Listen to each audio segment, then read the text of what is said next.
morning, Lifeway Church. Good morning. Morning. Let's kindly settle down as we prepare for worship. And if we can, kindly occupy the seats at front. Thank you.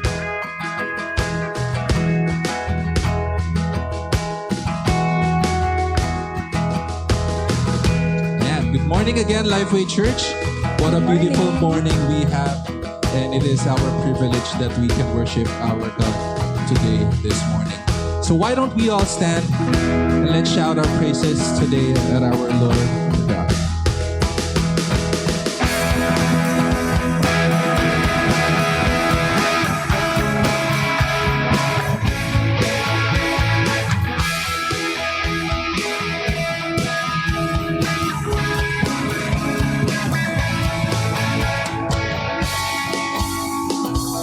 All together, let everything. Everything that has breath, praise the Lord. Everything that has breath, praise the Lord. Praise you in the morning, praise you in the evening, praise you when I'm young and when I'm old. Praise you when I'm laughing, praise you when I'm grieving, praise you every season of the soul. If they could see how much you're worth, your power, your might, your endless love, then surely they would never cease to praise. Everybody, let's rise together. Let everything that has breath, praise the Lord. Let everything that has breath, praise the Lord.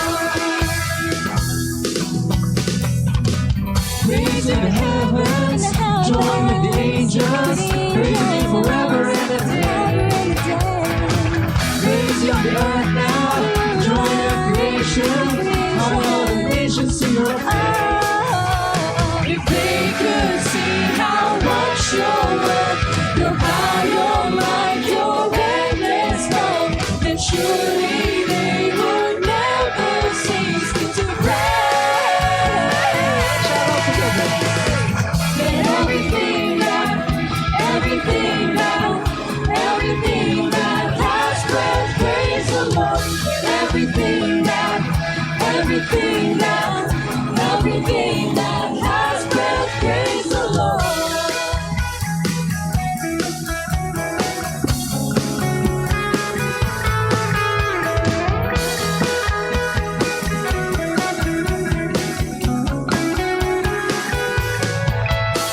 If they could see how much you're worth, the power, your might, your endless love, then surely they would never cease to praise.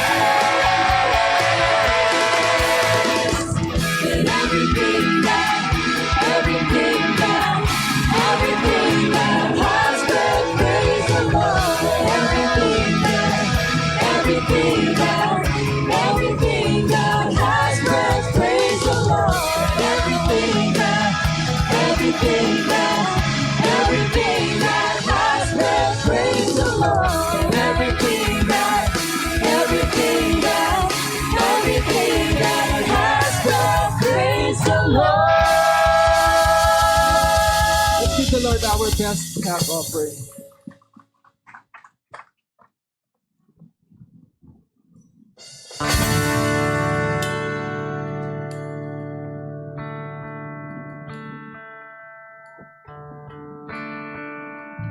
Praise the Lord, His mercy is more, stronger than darkness, new every morn. Our sins, they are many, His mercy is more.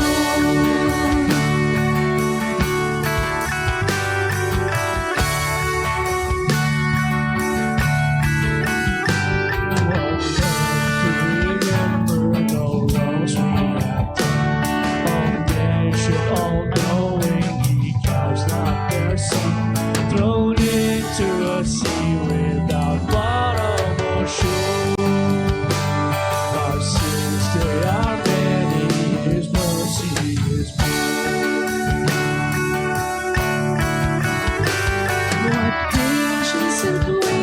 as we constantly roam. What Father so tender is calling us home. He welcomes the weakest, the vilest, the poor.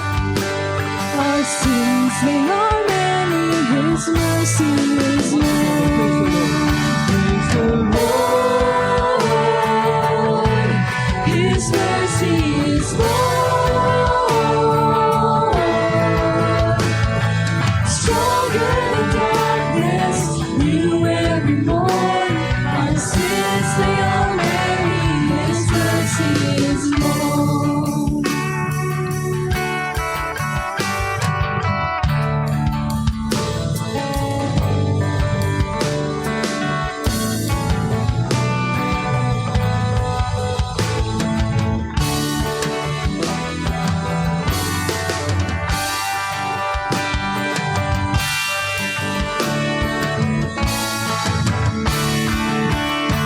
All together, sing praise the Lord.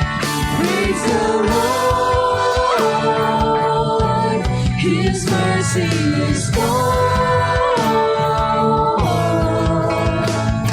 Stronger than darkness, new every morn. Our sins, they are many, His mercy is more.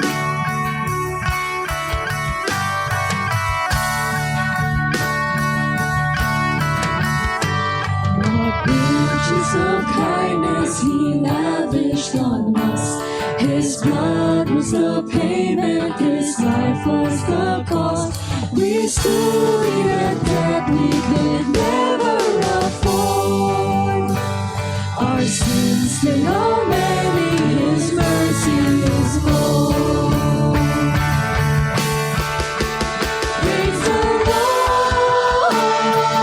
Lord, His mercy is more. Stronger than darkness, new every morn.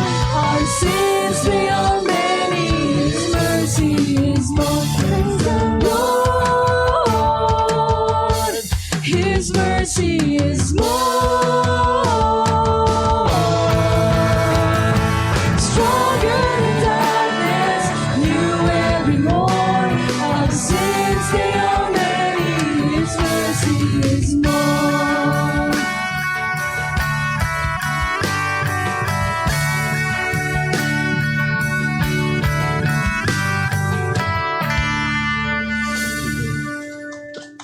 Thank you, Lord. Indeed, your mercy is more.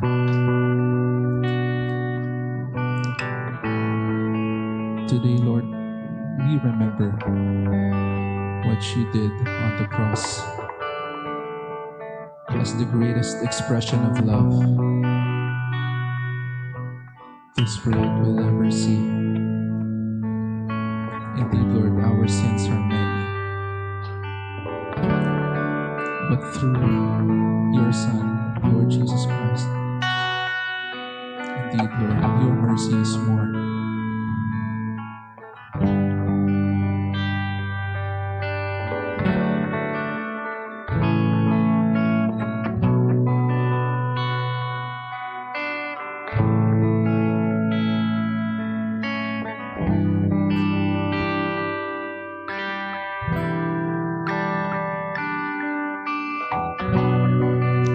Savior, I come, quiet my soul. Remember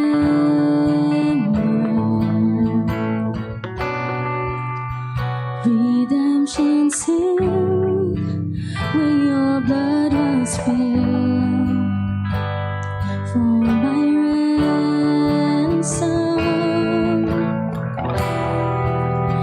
Everything I once held dear, I count it all as lost. Lead me to the cross where your love poured out. Bring me to my knees, Lord, I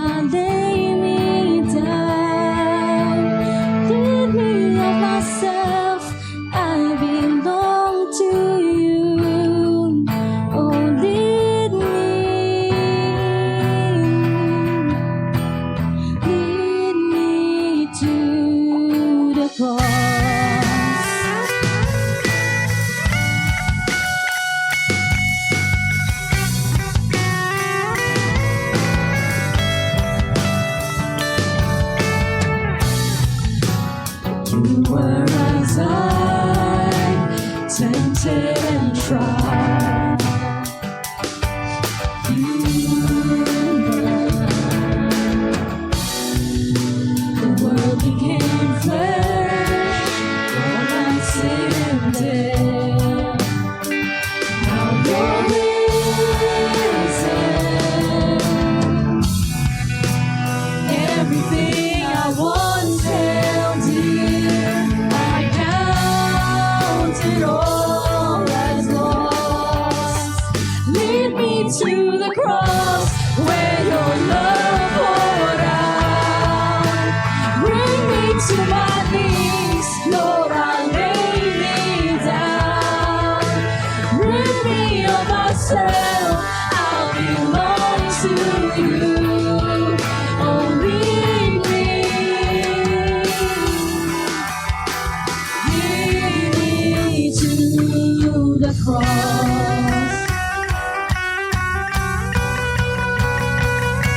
To your heart.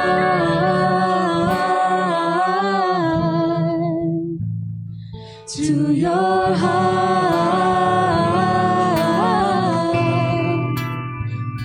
To your heart.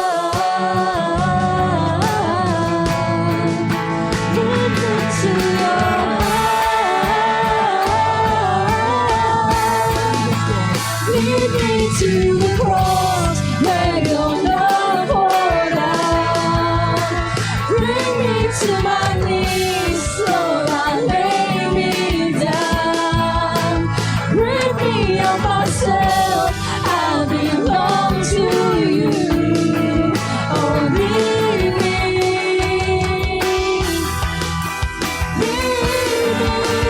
Lead me to the cross where your love poured out. Bring me to my knees, Lord, I lay me down. Rid me of myself, I belong to you. Only me. Lead me to the cross. Amen and amen. Again, let's give the Lord our best clap offering. Good morning again, everyone. And here in Lifeway Church, we are glad to see each other weekly. And if there are first time comers here, worshipers, can you please raise your hand so we can see you and recognize you?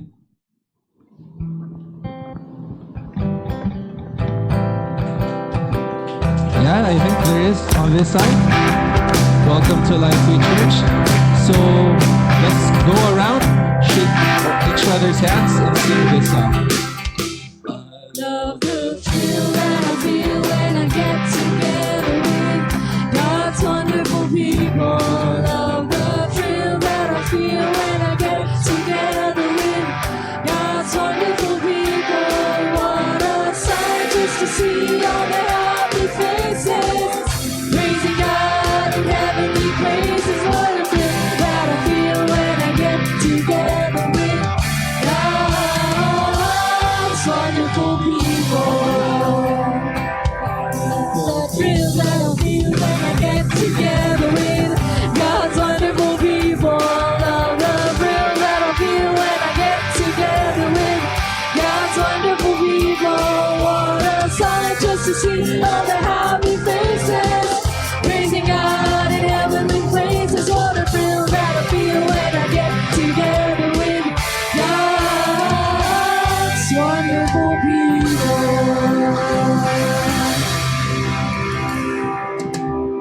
You may all take your seats.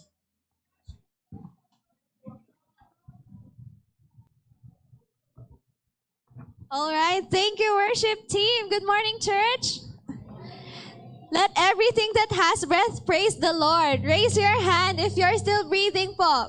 Raise your Ayan, parang onti lang po ang humihinga pa. Allow me po to call Tita Fe for some reminders and announcements for our church.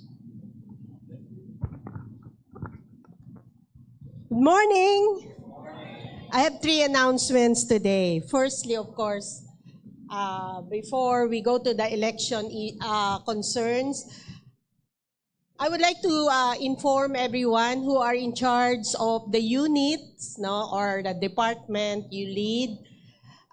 Please continue on with your inventory of equipment and gadgets and things that are under your care, because this is important so that we would have a full picture of our financial situation.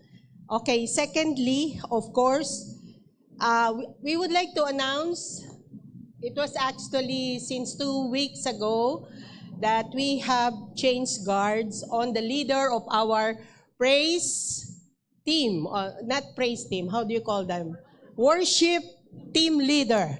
May I ask Brother David Echigoyen to rise up just to be recognized. He's the new worship team leader. Please welcome him. This is a job that needs every Sundays, no? Every Sunday he has to really perform this job. Okay, for our election today, with me is the list of our regular members. According to this list, actually, we have 52 in total. No? Last night, it was 51. But this morning, it was corrected that it is 52. So, our quorum for today, including those who will vote electronically or those who are not here and who have requested to be counted, would be 39. No? So if we will garner 39, we would have the quorum. This is how to do it today. You would have to take a small piece of paper from Miss Maricel at the back, no, mamaya. This is the official ballot. There is a control number. This corresponds to your number in this list. This is alphabetically arranged, no? And then in here you would see, I vote for the following into the crew of shepherds. 1, 2, 3. Then at the bottom would be voter's name and signature. If you get this physically, you would also have to sign in this paper, now to be counted. Okay? If you would have question, you can ask Sister Maricel later on. Just take this after, we will convene after the service, after the merienda, we will convene back for the voting. Thank you very much. Thank you so much po, Tita Fe. Again, for other announcements, we have the leap, which means that everyone abide in prayer. So this happens every Friday, 6:30 p.m. here at OAX at the meeting room po sa likod. Also remind po our prayer leader na Friday na po. Don't forget to remind our prayer leader na Friday na to meet 6:30 p.m. at the meeting room po here at OAX. For our Eat the Word, we continue to read the book of Judges for the whole of April until April 21. So, today po, anong date po ngayon? April 6. So, anong book po ng Judges dapat tayo? Chapter 6. Okay po. Tomorrow po, yung Judges chapter 7. Okay.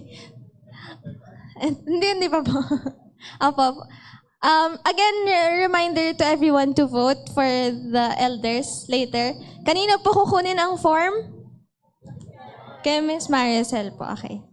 For our community prayer, for our celebrants po. Any celebrants po celebrating their birthdays this week? Going once? Going twice? Meron po tayo. Parang this is for next week pa, April 11. Tita Leonie, where? Tita Leonie? This week. Okay, this week pala. Tita Leonie, kaway-kaway naman. Happy birthday, Tita! April 11. We'll pray. Sino po? This week, Tita. Sino pa po? Tito Efren? Kailan pa ang birthday dito?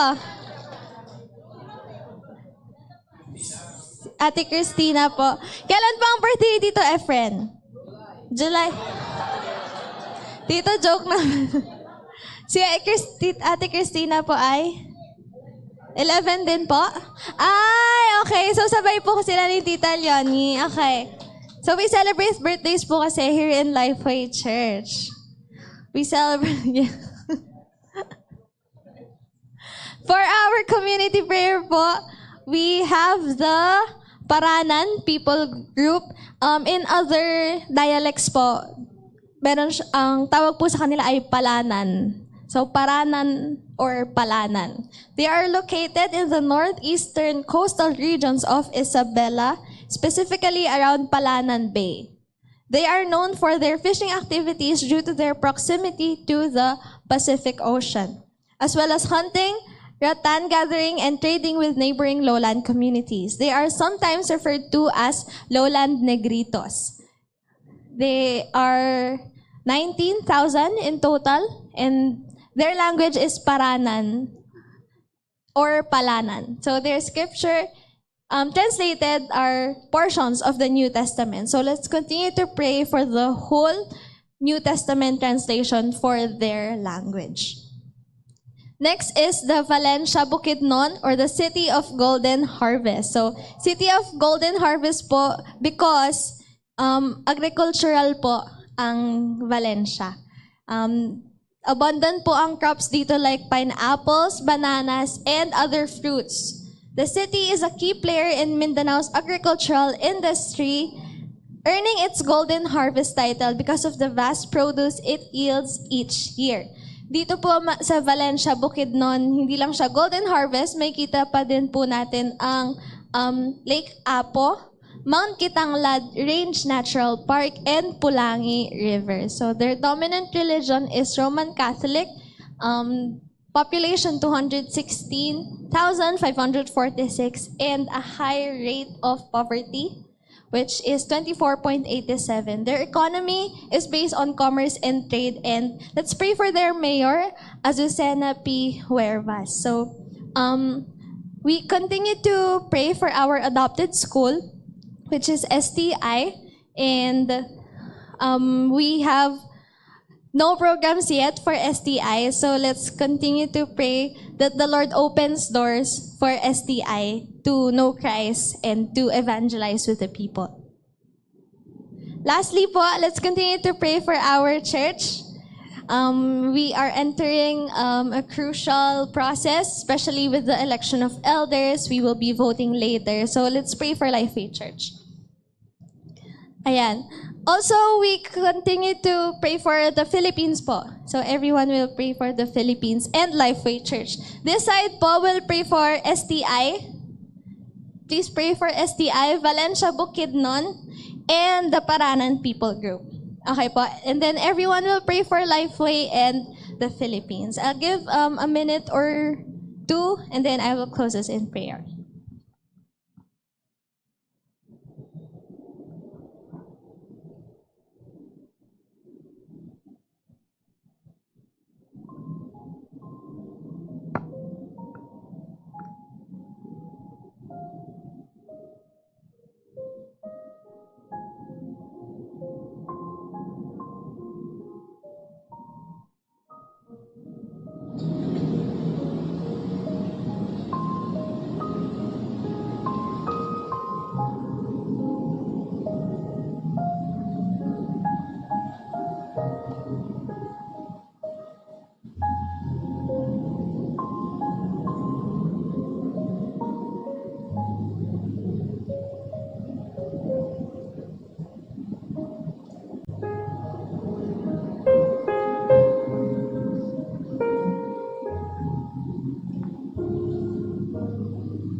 tender, loving Father, you are kind.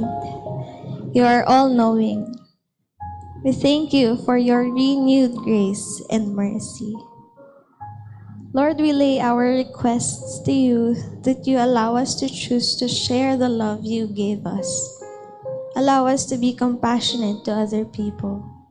May we share the truth of your salvation to every nation. Father, we thank you for the lives of Tita Leonie and Ate Cristina. Thank you for using their caring hands and loving hands for the hospitality team. May continue to care for them as they always choose to share your loving kindness to others. We lift up to you our country. May you give our citizens discernment in choosing senators, district representatives, party list representatives, governors, provincial board members, mayors, and councilors. May you allow people to choose right leaders that has the heart of public service. We also lift up to you an important decision our church will face. May you guide us in choosing our elders. May every nominees have a pure heart in serving you and you alone. We also lift up to you every core member. May you renew their strength in you. May you open our eyes, may you open our hearts to receive your word today. In Jesus' name we pray. Amen.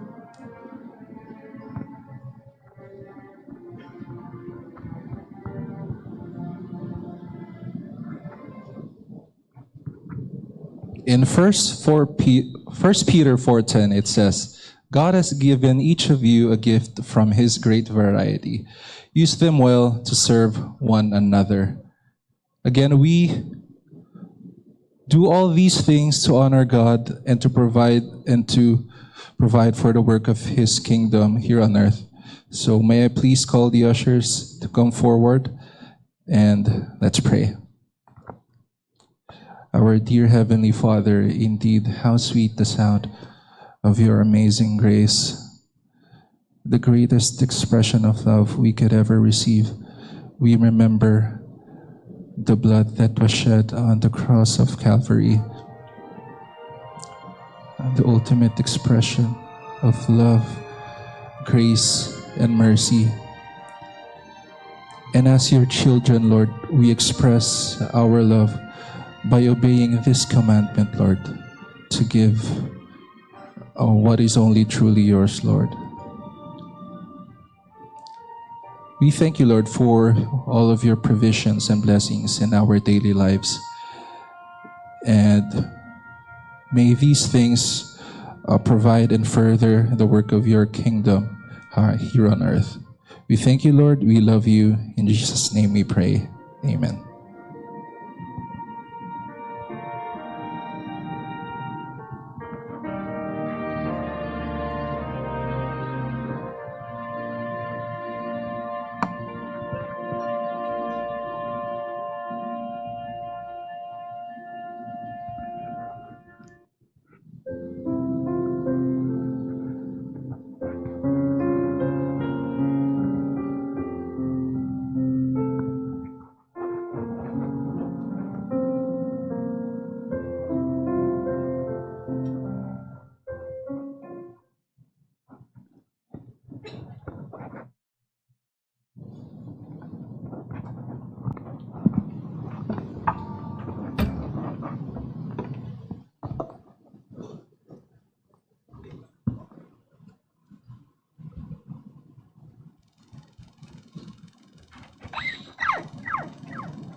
Away my sin, nothing but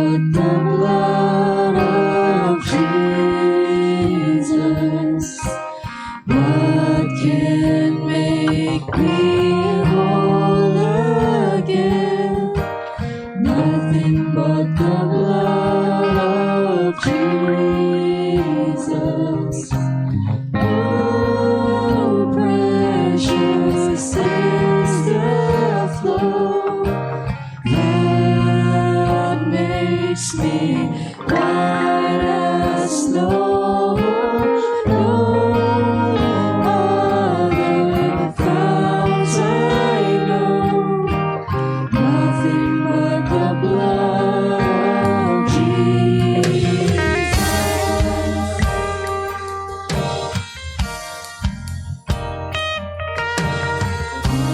Can wash away my sin, nothing but the blood of Jesus.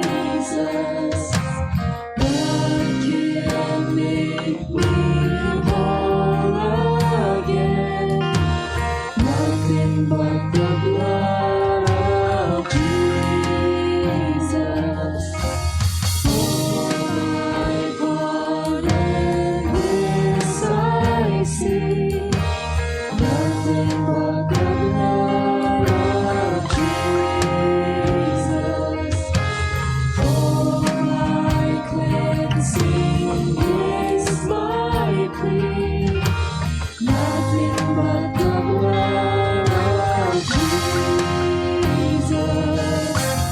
Oh, precious is the flow that makes me white as snow. No other founts I know, nothing but the blood of Jesus.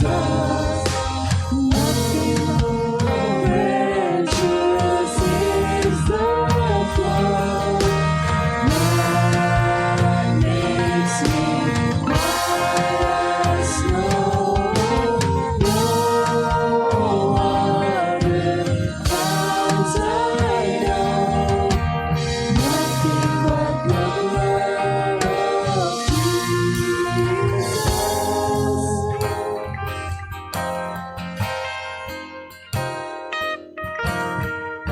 Once a month, we celebrate the communion, or what we call the Lord's Supper. It is much like what the Jews commemorate during the Passover. They remember how the Lord has saved them from the 10th plague during the time of Moses and redeemed them from slavery from Egypt. The same way po, kaya po tayo nagsasagawa ng breaking of the bread ay pagpapaalala ng kaligtasan na tinanggap natin sa Panginoon. Kaya po kung hindi pa ho tayo talaga tumatanggap sa Panginoon bilang ating tagapagligtas, we are not encouraging you to participate kasi nga po, what's there to celebrate if you haven't experienced the reason behind the symbol. Kaya po bago po tayo makibahagi, tiyakin natin na tayo po tumanggap sa Panginoon bilang ating tagapagligtas. May I ask the ushers to distribute the elements?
anyone who haven't been served yet, taas mo ang kamay.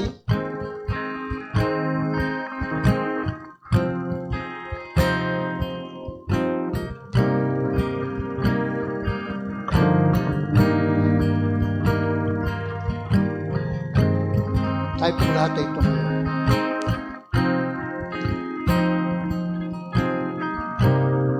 The night he was betrayed, the Lord Jesus took bread, and when he had given thanks, he broke it and said, "This is my body.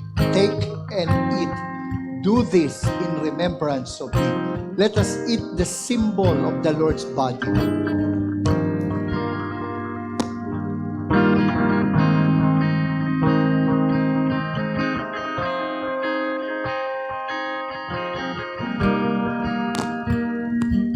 After the supper, he took the cup and said, "This is the blood of the new covenant.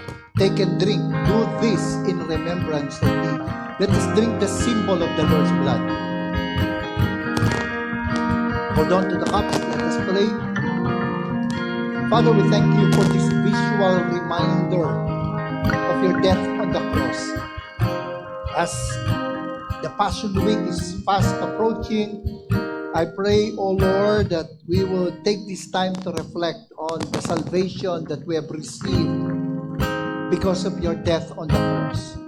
And I pray that this is also a reminder that we should have the boldness to share the good news of salvation to those who haven't heard it yet.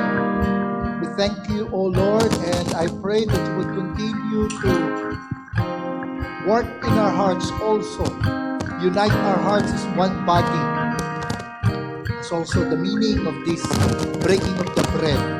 And I pray, O Lord, that you would continue to bring us closer to you and to each other as a church. We thank you and we glorify you in Jesus' name. Amen. Let us remain standing as we continue to worship God in song.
Nothing but the blood of Jesus.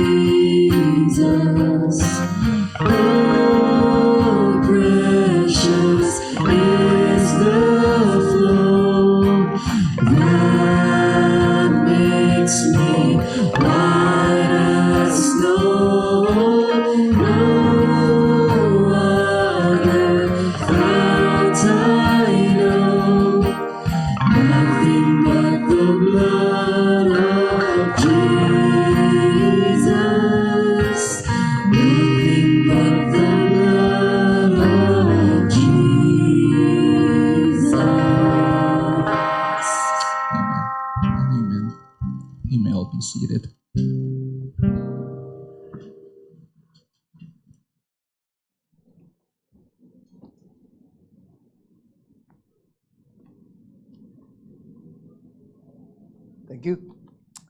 Good morning.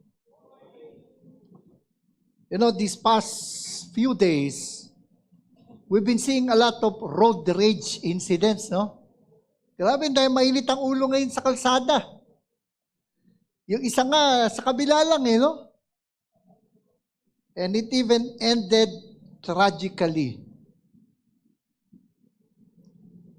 For me, road rage is an issue of pride.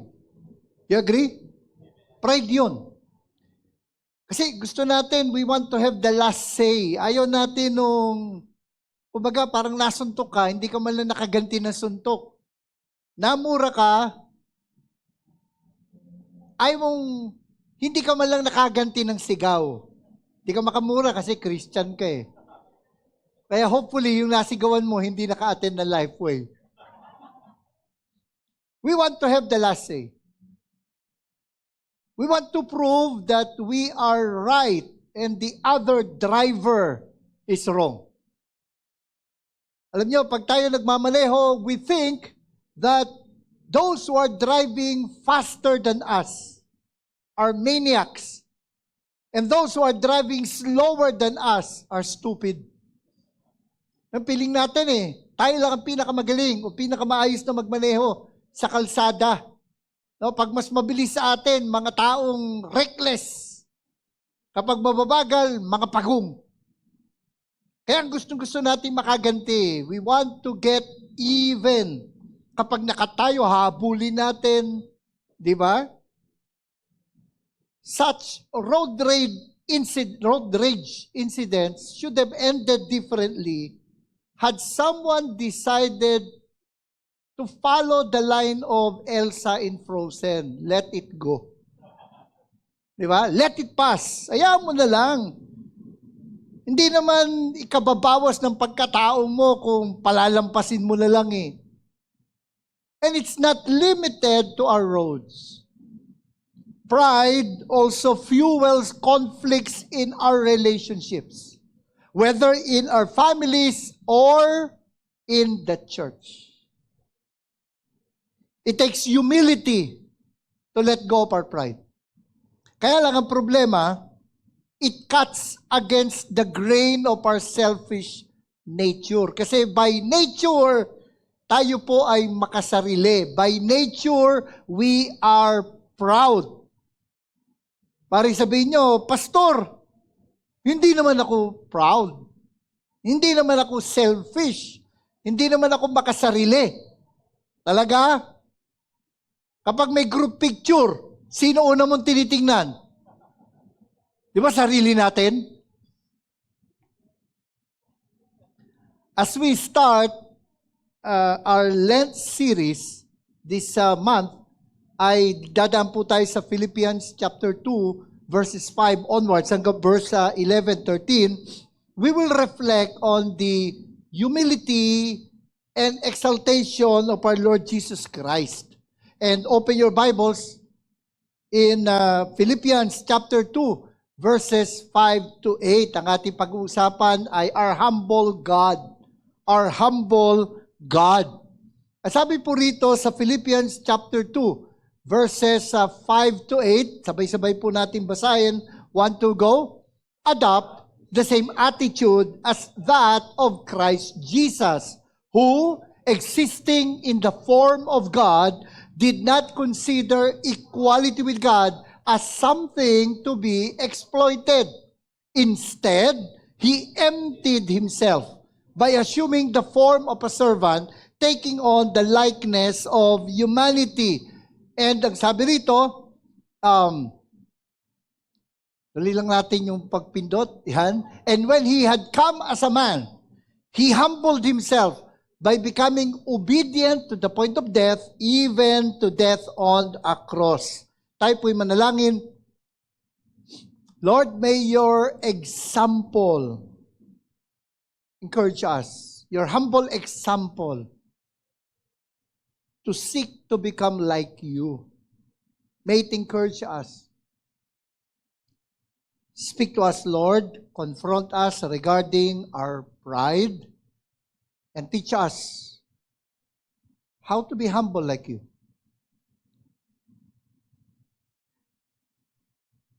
Give us wisdom and strength, O Lord, wisdom to understand, strength to apply, to obey. We thank you and we glorify you. Amen. Amen. Alam niyo, ang problema, may mga kasalanan na nato-tolerate sa church. May mga kasalanan na kung titingnan natin is condemned in the Bible, and yet, as in the passing of time, Christians have come to tolerate them. Or naging acceptable. Naging acceptable. Meron isang book entitled Respectable Sins. It's a good study by Jerry Bridges, Respectable Sins. Confronting the sins we tolerate. At doon, binanggit niya yung example like anger, gossip, pride. At sa kanyang definition ni Jerry Bridges, ang pride is defined as moral self-righteousness. Moral self-righteousness. At saan daw nakikita yung pride? Ang sabi po rito, pride expresses itself in a feeling of moral superiority with respect to other people. Tingin mo, mas higit ka, mas magaling ka, mas mabait ka kumpara sa ibang tao. Tingnan niyo yung katabi ninyo. Tingnan niyo. Sino mas mabait sa inyong dalawa? Di ba? One of the problems of pride, one of the problems with pride, tingnan nyo to, is that we can see it in others, but not in ourselves. Bulag ho tayo sa ating sariling kayabangan. Kaya hindi rin maaari, nagagawa ka ng aklat, at sasabihin mo, ang title ng aklat, Proud to be humble. How to be humble like me. Hindi ubre yun eh. Kapag inakala mong humble ka, hindi ka humble. Hambog ka. Di ba?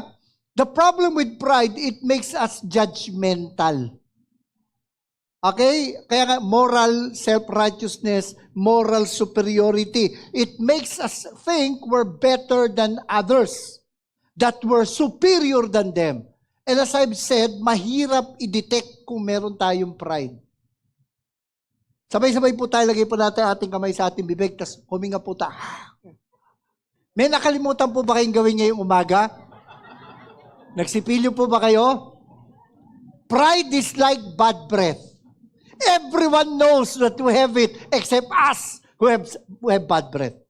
Alam na lang lahat, mabaho hininga natin, may halitosis tayo. Tayo lang hindi nakakaalam kasi hindi natin naamoy eh. We think we are not proud, but people can actually smell that we are proud. Alam niyo kung bakit? Kaya pag ako nayayabangan sa isang tao, I really have to reflect. Alam niyo kung bakit? Galit ang magnanakaw sa kapwa. Galit ang mayabang, sumasumasapaw sa kanyang mas mayabang sa kanya. Ito problema eh. We can sense pride in others kasi we are proud ourselves. Kaya babantayan din natin ang ating sarili kapag nayayabangan tayo sa ibang tao. Baka mamaya kaya lang naiinis ka, hindi dahil mayabang lang siya, kaya ka naiinis kasi nasasapawan ka. Now, we are commanded dito sa Philippians chapter 2 verse 5. Basahin po natin. Adopt the same attitude as that of Christ Jesus. Adopt the same attitude as that of Christ Jesus. The Lord showed through His words, through His works, how to be humble. How it is to be humble. Now, narinig na natin yung kasabihan.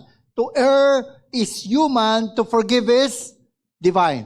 To err is human. To forgive is divine. Here we will see, tonight, or this morning, we will see, wait pa tayo, that to be proud is human, to be humble is divine.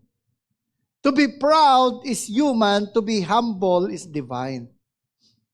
If we have the same attitude that Jesus had in our relationships with others, we are humble.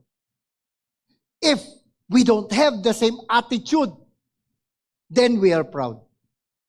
Ulitin ko, if we have the same attitude that Jesus had in our relationship toward each other, we will be humble. If we don't have the same attitude that He had, we will be proud.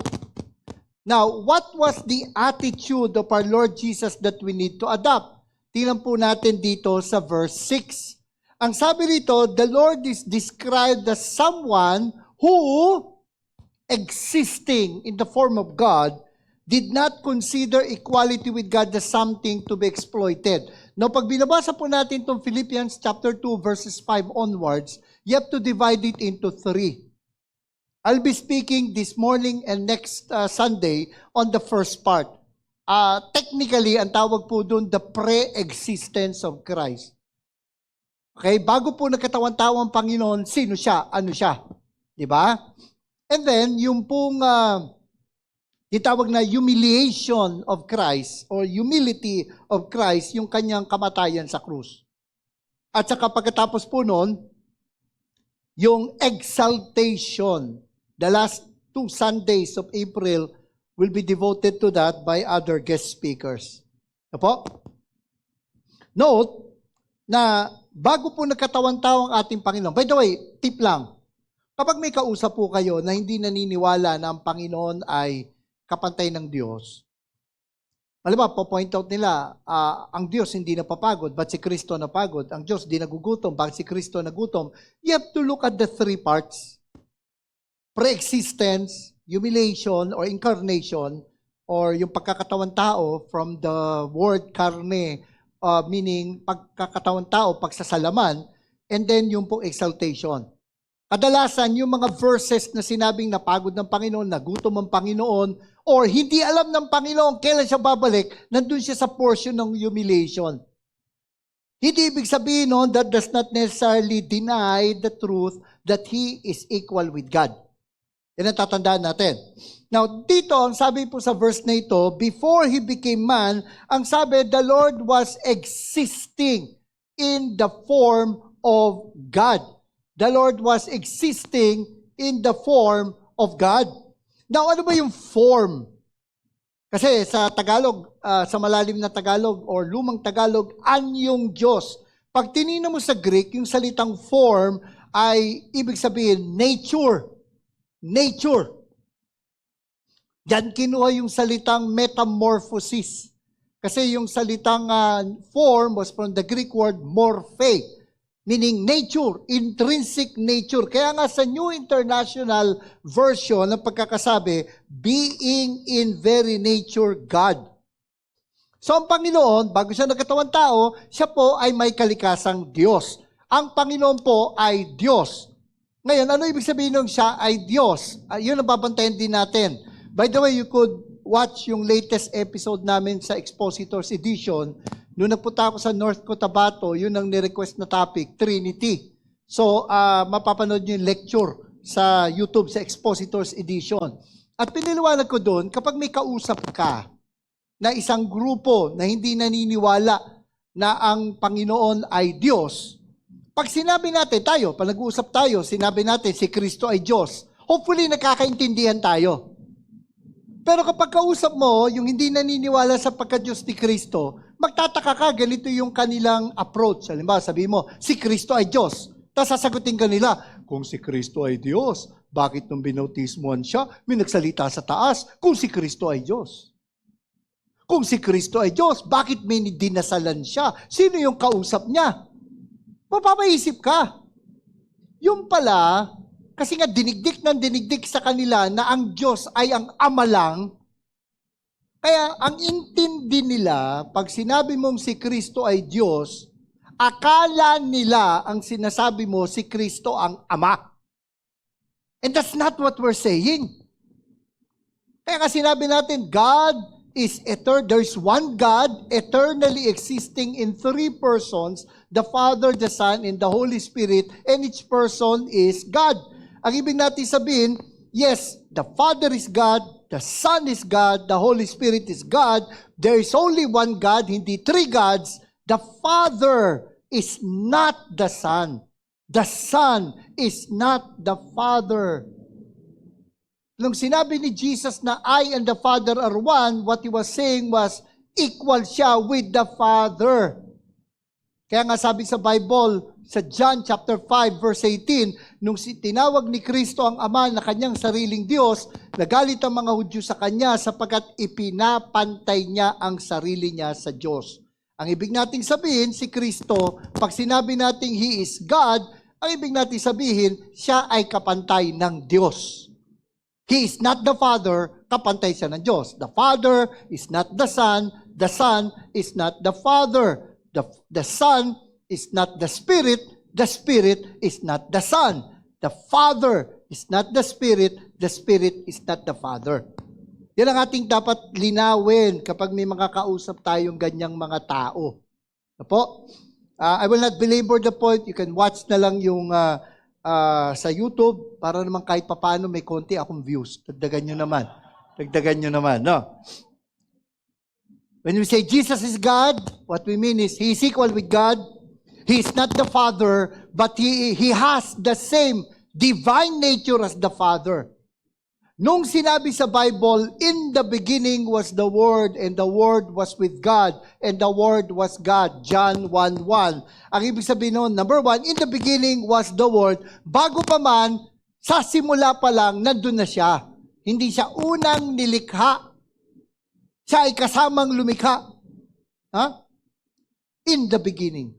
Bakit Word? Alam ba ninyo na sa Aramaic Old Testament, ang Word is one of the names of God.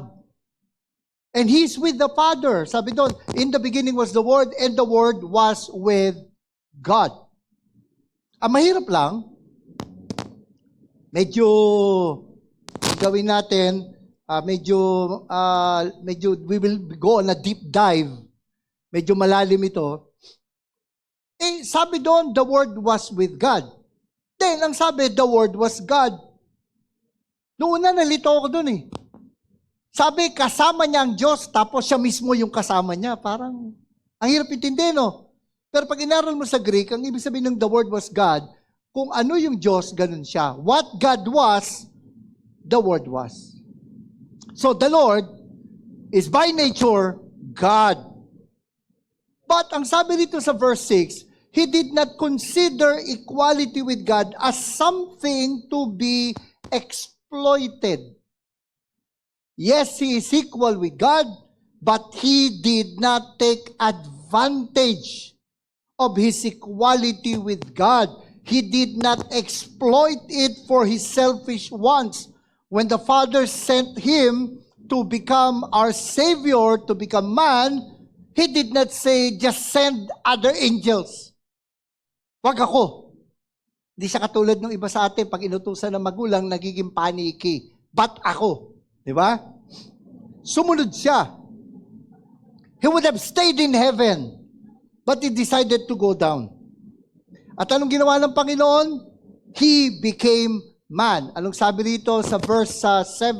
Instead, He emptied Himself by assuming the form of a servant, taking on the likeness of humanity. Notice the conjunction instead. Pag tiningnan po natin ito, Paul used a strong contrast.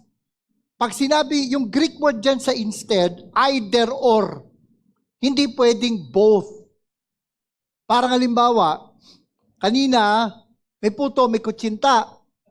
Hindi siya either puto ang kunin mo o kutsinta. Hindi siya, pwede mong kunin pareho, puto o kutsinta. No? Tayo ganun eh. Pwede, siyempre, tikman mo yung puto, tikman mo yung kutsinta. Ganun lang yan. Pero pag ginamit yung word na instead, mamili ka lang. Kung puto, puto. Kutsinta, kutsinta. Yun ang ibig sabihin ng instead. A strong contrast. We cannot be proud and humble at the same time. And instead of being proud, the Lord chose to be humble. Ang ganda nung sa Tagalog, yung pride, ang Tagalog, pagmamataas o pagmamayabang. Pero ang isang translation ng pride, pagmamataas. Ano translation sa Tagalog ng humility?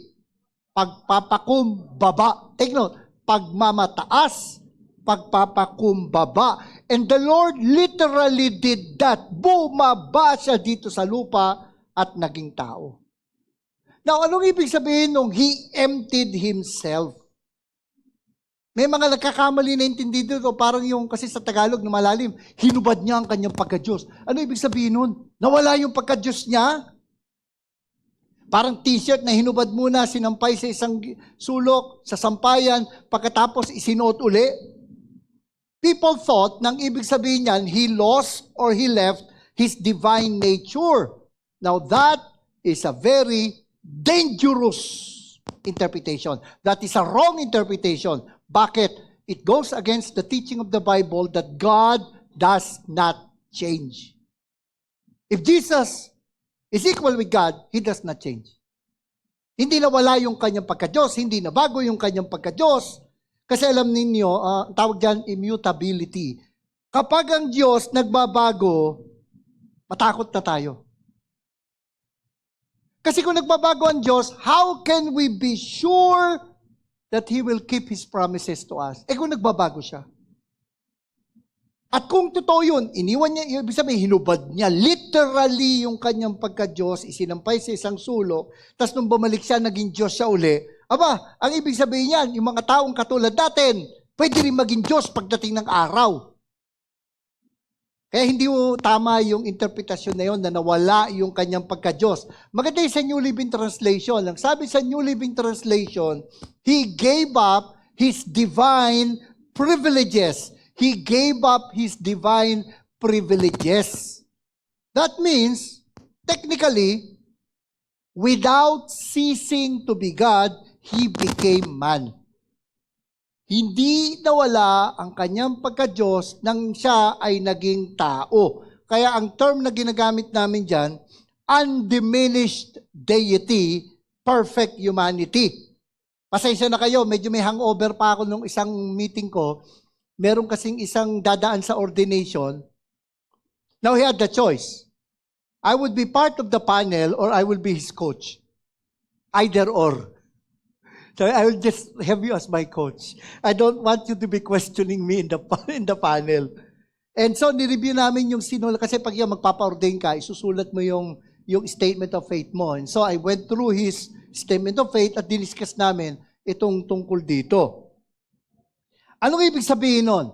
That He gave up His divine privileges. He limited the use of His divine power while here on earth. He limited the display of His heavenly glory.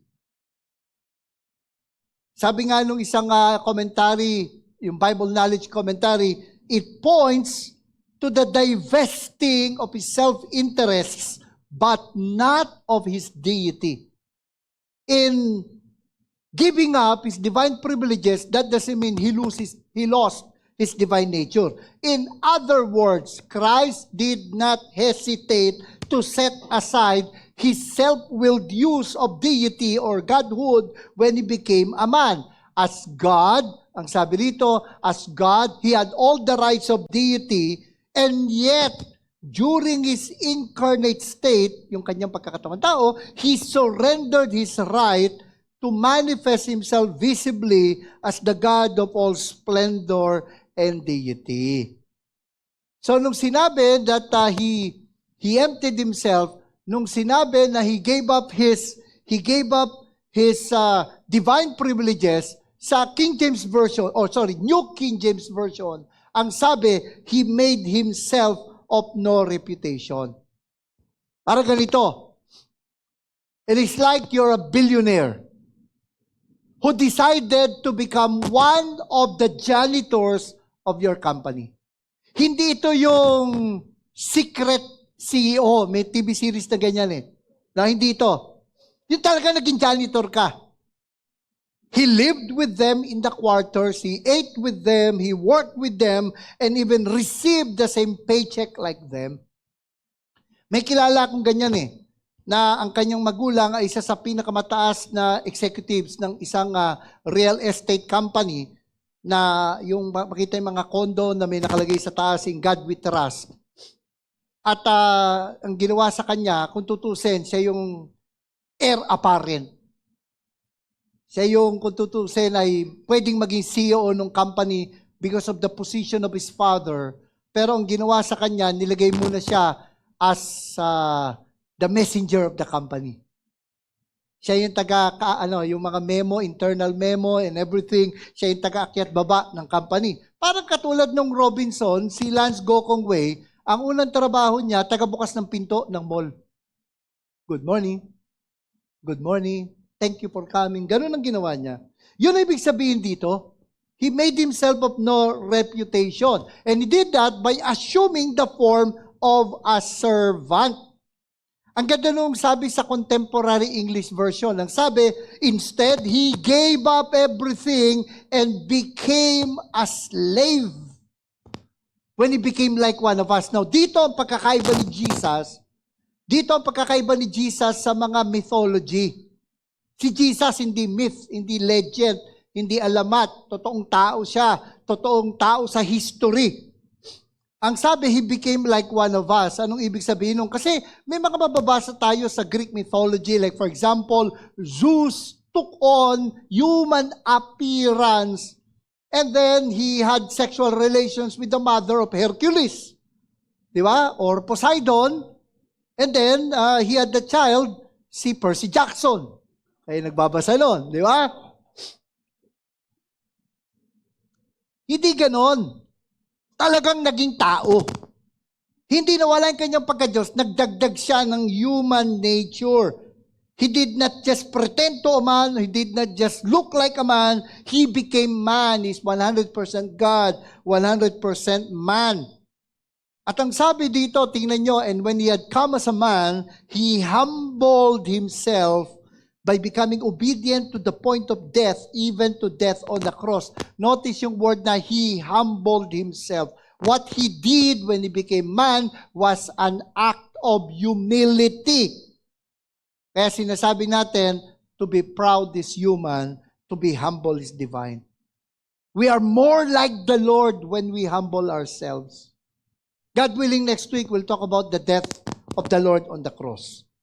So, that's the attitude that we need to adopt. The attitude of humility. Ano ulit ang sabi sa verse 5? Adopt the same attitude as that of Christ Jesus. Look at the word attitude. Attitude. Pag umakyat ka lang, context, umakyat ka lang ng verse 2, makikita niyo yung command na ito. Sabi ni Paul, make my joy complete by thinking the same way. Yung Greek word, nung attitude sa verse 5, is the same Greek word dito sa word na thinking. Sa verse 5, parang ganito utos ni Paul. Think like Jesus. Be like-minded like Jesus. And then ang sabi rito, make my joy complete by thinking the same way, by being like-minded. It brings joy to God and to us when we think like Jesus. Sa totoo lang, masarap kasama ang tao mapagpakumbaba. Nakakainis kasama ang tao mayabang. Nakakainis. Palaging siya na lang ang sentro ng usapan. Lahat na pupunta sa kanyang usapan. Nagkukintuhan kayo. Tapos, kakapagod yun, no? Si Piming kausap mo, tapos puro sarili niya tinidiscuss. Tapos sasabihin niya, uy, puro na lang ako, puro na lang tungkol sa akin. Kaluluboy, salamat na si Moren. No? Puro na lang ako, puro na lang ako. Let's talk about you. What do you think of me? Sabi sa NIV, pansinin niyo yung connection. Sabi sa NIV, sa Philippians chapter 2, verses 2 and 5, ang sabi ay ganito, make my joy complete by being like-minded. Make my joy complete by being like-minded. In your relationships with one another, have the same mindset as Christ Jesus. We are more like Christ when we are humble. When we are humble like Jesus, it makes God and others joyful. Now, paano natin papakita that we have the same Christ-like attitude of humility? Paano natin papakita? Tingnan natin yung verse 3. Sabay-sabay po natin basahin. 1, 2, go. Do nothing out of selfish ambition or conceit, but in humility, consider others as more important than yourself. Gaya ng aking sinabi before sa isang sermon, what is maturity? How do you know you're a mature person? How? Maturity is not insisting on your own rights. Maturity is giving up your rights for the sake of others. Para katulad sa you have the right of way, kinat ka. Ano gagawin mo? Habulin mo, pagsabihan mo, pagalitan mo, o bayaan mo na lang. It takes a mature person, pabayaan na lang. Kasi what's the point? Pakikinggan ka ba? It takes humility. Ano sabi dito? But in humility. Ngayon, balikan natin ang sabi, but. Alam nyo, pareho rin yung Greek word dun sa instead. Either. We do things out of selfish ambition or conceit, or we consider others as more important than ourselves. We cannot do both. We have to choose only one. Just as we cannot mix oil and water, so we cannot blend pride with humility. We cannot be humble and proud at the same time. Anong sabi dito? Do nothing out of selfish ambition or conceit. Take note, merong qualifying yung salitang ambition. Selfish. Kasi hindi naman masama mag-ambisyon sa buhay. Ang masama, makasariling ambisyon. Selfish ambition. And ginamit na Greek dito, interesting, the word that was used denoted, it reminds us of yung mga politicians, no? Yung lately, yung napag-initan sa Pasig, magsasorry na lang, magpapaliwanag pa. Ruining your apology with an alibi. Tapos mag-accuse pa, pambira. Nag-apologize ka lang, ganda na eh. Nag-alibi pa, nag-accuse pa. May bago na naman eh. Buti na lang nagka-crackdown yung Comelec sa ganyan. May bago naman sa bandang Misamis Oriental, yung candidate for governor, ang sabi naman niya, magpapa-scholar daw siya pag nanalo siya ng mga nurse. Pero magagandang nurse lang. Magagandang babae lang. Kasi nga naman kung may sakit ka, pangit pa yung nurse mo, lalo lalala. Lagot sa Comelec, papapaliwalagin ng Comelec. Importante sa akin, magaling yung nurse, hindi maganda yung nurse. Mabuti, pinapatigil na yun. Dati pinapalakpakan pa eh. Buti ngayon, nawawala na eh, no? Yung salitang selfish ambition denoted as self-seeking pursuit of political office by unfair means. It then came to be used of party squabbles, of the jockeying for position, and the intrigue behind place and power. Finally, it meant selfish ambition, the ambition which has no conception of service, but only aimed at profit and power. As Sister Celine have said, the church is entering a new phase, and mamaya you'll be electing your new elders. Tapalalagin ko, kung kayo po ang malalagay, hindi po kayo malalagay dyan para po for your advantage. If ever you would take advantage of your position, it is to take advantage of it to serve others. To serve. No? Kasi ngayon, uso-uso, servant leadership. But the emphasis is more on the leader than the servant. Parang ginagamit lang yung service as a means to gain your ends as a leader. Hindi. Pag sinabing servant leader, service is an expression of leadership. Na po? The phrase conceit. Sumasablay siya. Okay. The phrase conceit, it came from a word that refers to what? It refers to personal vanity. Apo? Sorry, bakit siya uli? Ano na lang. Sige, balik natin. Pindot ulit. Yan. It refers to personal vanity. It is the person who is conceited without reason, deluded, ambitious for his own reputation. Pag ikaw ay conceited, you challenge others to rivalry. Lahat competition. Lahat threat. Ang ibang leader so insecure na kapag may mas gumagaling pa sa kanila o umaangat, binababa. Kaya nga sa politika, hindi lang yung kalaban mo iniisip mo, yung magiging kalaban mo. Jealous himself and willing to fight to prove his idea is right. And we see a lot of this negative attitude, this conceit, yun nga sa road rage at sa social media. Instead, ano dapat natin gawin? Ang sabi sa verse, we should consider others as more important than ourselves. Consider others more important than ourselves.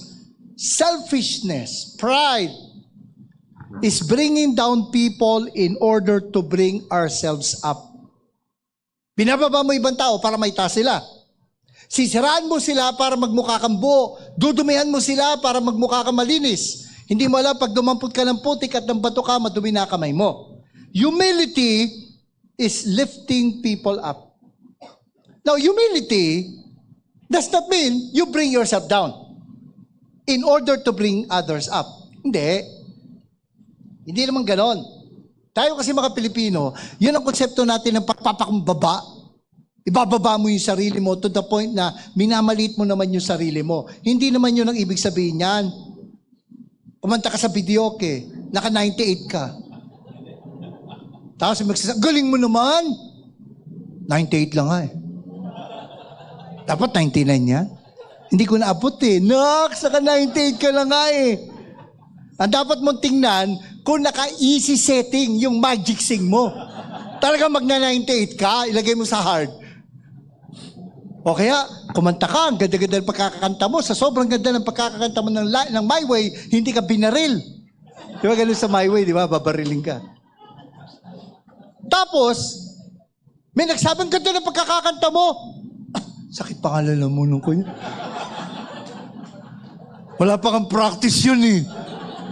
Matindi ka na lang mag-thank you. Ganda na pagkakanta mo, thank you, tapos na. Hindi yung, wala kang practice eh. Hindi. Sige pa. Fishing. Humility. Yan ang nakita kong definition sa Bible. Humility is knowing where you stand. You don't minimize your gifts, your talents, your skills. You don't. Kinikilala mo yung galing mo. Kaya lang, mas kinikilala mo, may mas magaling sa'yo. Hindi ka nagyayabang. How do we do that? Everyone, sabi sa verse 4, should look not to his own interest, but rather to the interest of others. Now, this is very technical, but if you look at Greek, verses 3 and 4 in the Greek, it's one long sentence. One long sentence. Sa verse 4, ganito ang pagkakasalin sa literal eh. Not looking for your own interest alone, but rather to the interest of others also. Now, yung looking, that sa English kasi, participle yun eh. Pag nakita ka ng participle, hanapin mo yung verb. Ang verb, yun nasa verse 3. Consider others more important than yourself.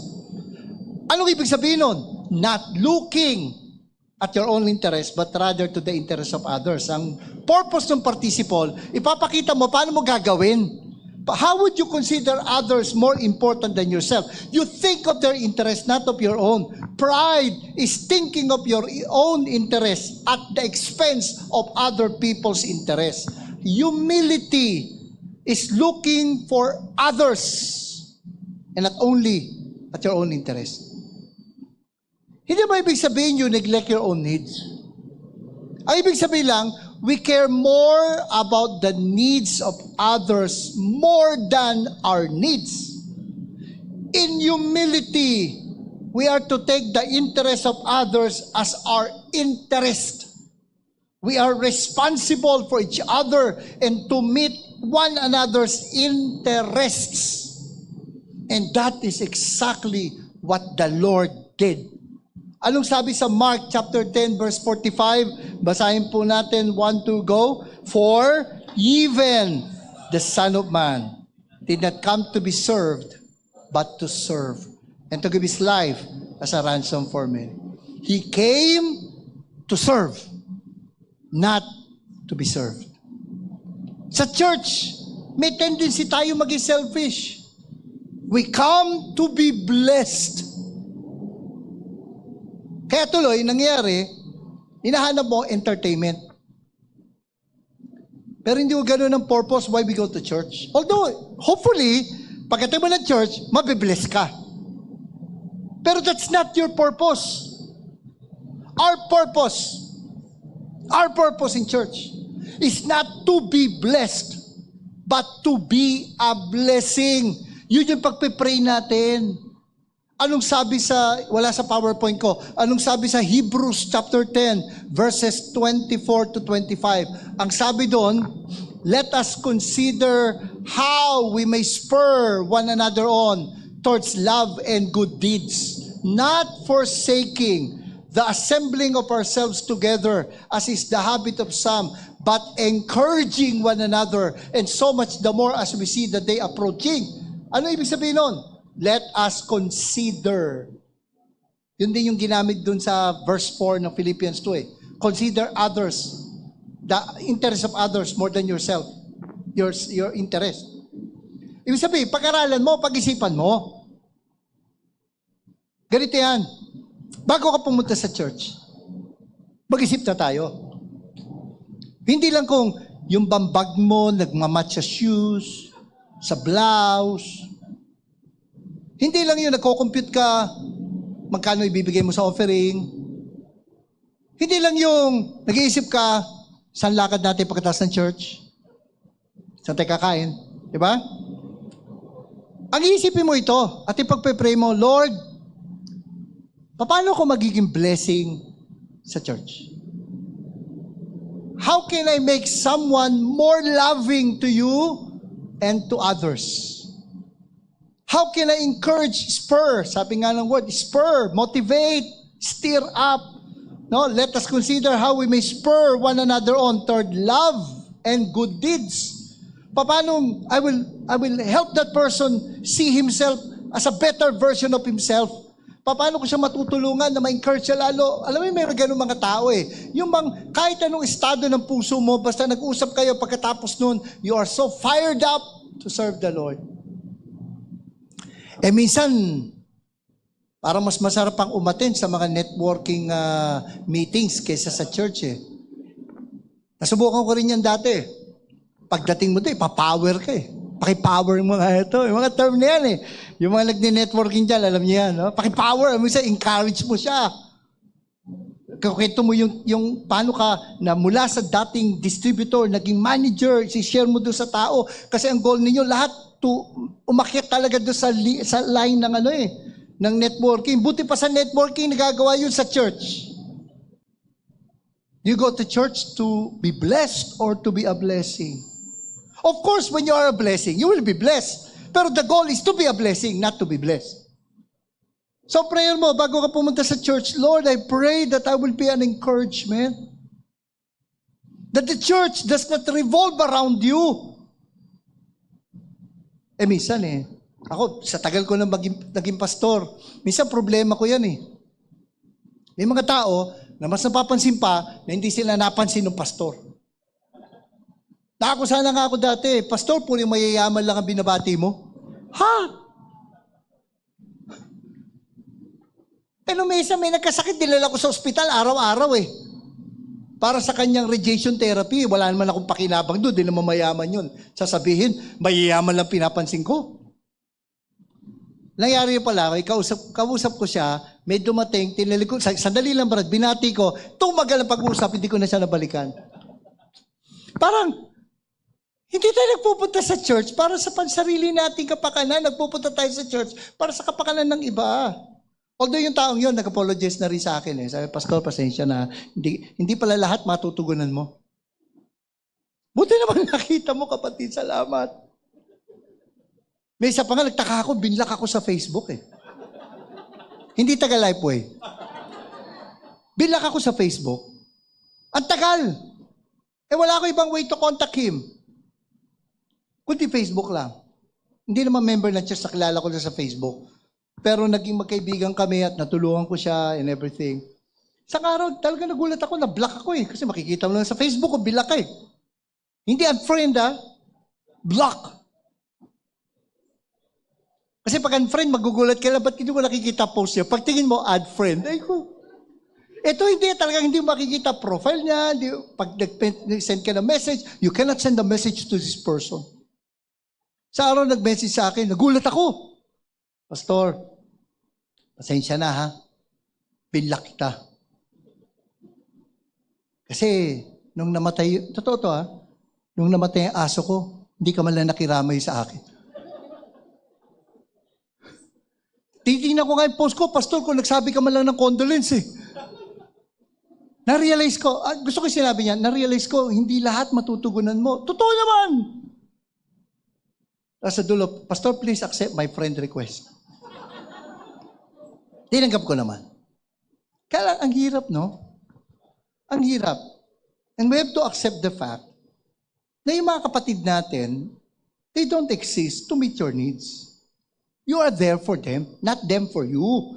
Ang ganda lang kasi kung lahat ang attitude natin to lift each others up, pagkakasama tayo, can you imagine a very encouraging community? A community where people come to serve, not to be served. And that's the attitude that we need to adopt as a church. You know, we don't lose yourself when you humble yourself to serve others. You don't give up your self-respect when you learn to respect others. We have this attitude of humility. Always remember, we are more like Christ when we are humble. Are we willing to give up our pride and embrace humility? Keep in mind, to be proud is human. Very selfish nature. To be humble is divine. How can we be humble? When we worship, when we accept our humble God, the Lord who humbled himself. He has given us the example how it is to be humble, and he will empower us to be humble. Lord, forgive us when we are proud. When we think more about ourselves than others, when we insist on meeting our needs without thinking of the needs of others. As we reflect on your act of becoming human like us, as we reflect on your passion on the cross, may we think and live according to your humble mindset. May we live according to your humble lifestyle. We thank you. We glorify you. Amen.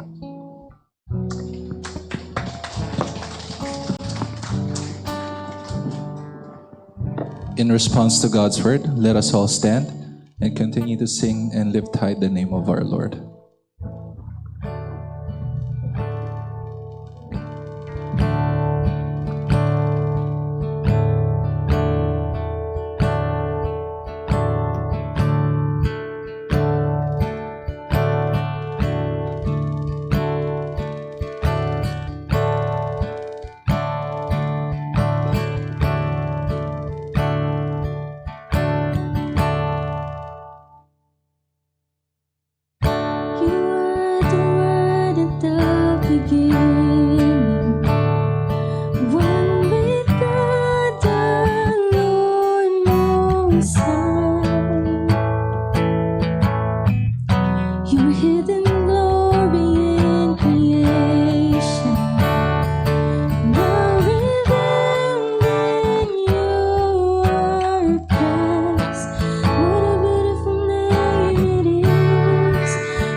is made of.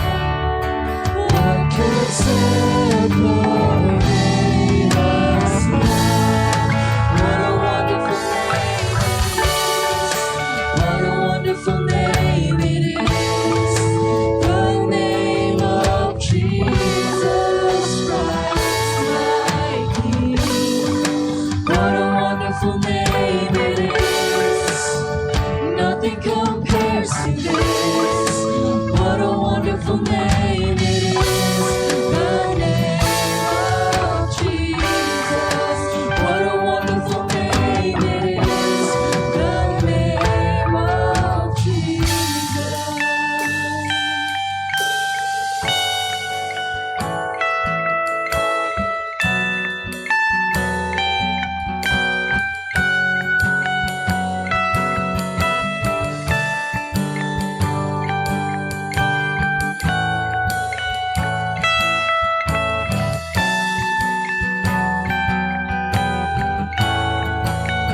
Death could not hold you, the victory for you.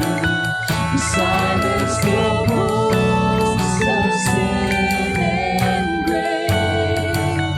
And heavens are roaring, the praise of your glory. For you are raised to life again. You have no rival, you have no equal. Now and forever, God, you reign. Yours is the kingdom, yours is the glory, yours is the name above all names. What a powerful name it is. What a powerful name it is. The name of Jesus Christ, my King. What a powerful name it is. Nothing can stand against. What a powerful name it is. The name of Jesus. You have no rival. You have no equal. Now and forever, God, you reign. Yours is the kingdom. Yours is the glory. Yours is the name above all names. What a powerful name it is. What a powerful name it is. The name of Jesus Christ, my King. What a powerful name it is. Nothing can stand against. What a powerful name it is. The name of Jesus. What a powerful name it is. The name of Jesus. What a powerful name it is.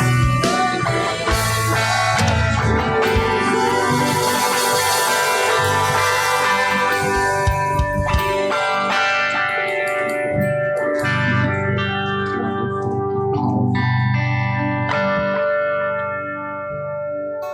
So we can now go to our small groups and discuss this question. So describe an experience where God taught you a lesson in humility. You may now go.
Let us round up our talks. We can continue that during the fellowship.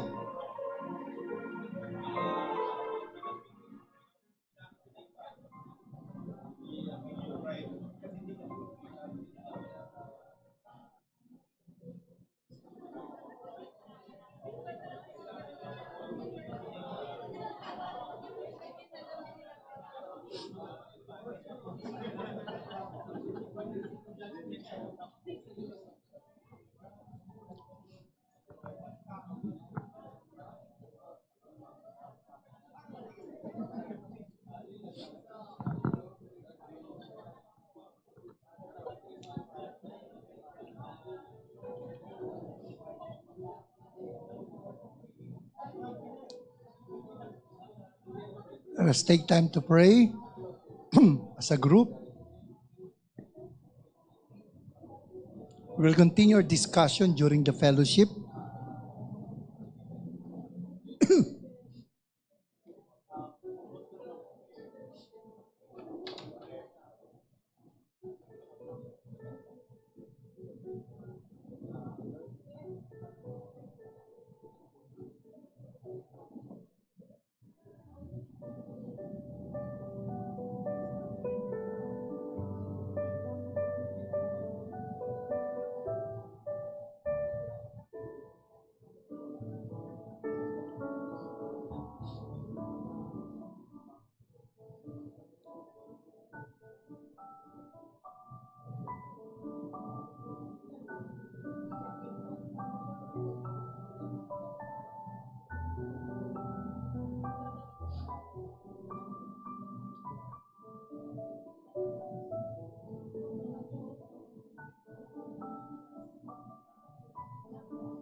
Let us now gather together for the closing prayer.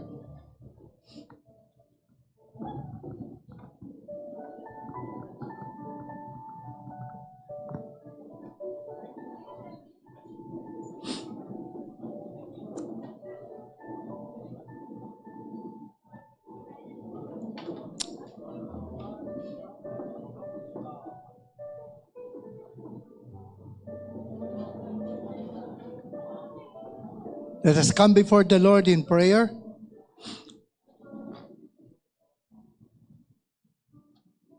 Panginoon, salamat na sa kabila ng mga distractions ay nakapag-concentrate kami in worshiping you today. We thank you, Lord, for during the week, nakita namin that you sustained us with your grace. And as we look forward to another week of challenges, sa biyaya ninyo, Panginoon, kami po ay hindi lang makakaraos muli, kundi kami po ay magtatagumpay. Mararanasan namin ang inyong paggabay every step of the way. Lord, we lift up to you this church sa gagawin pong activity later, the election. I pray that you give wisdom to each one as they choose the leader that you want to be part of the crew of shepherds. Patuloy po naming ipinapanalangin na kayong kumilos sa kalagitnaan ng iglesyang ito and that you continue to bind them closer to you and to each other. I commend them to your grace. We thank you and we glorify you. And now may the grace of our Lord and Savior Jesus Christ, the love of the Father, and the fellowship of the Spirit be with us all, now and forever. Amen. Amen. Let's continue to proclaim the great name of our Lord.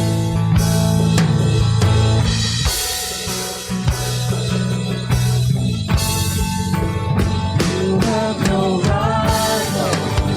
You have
Have a blessed week, everyone. And again, here in Lifeway Church, we believe that those who find life, Share life. please stay.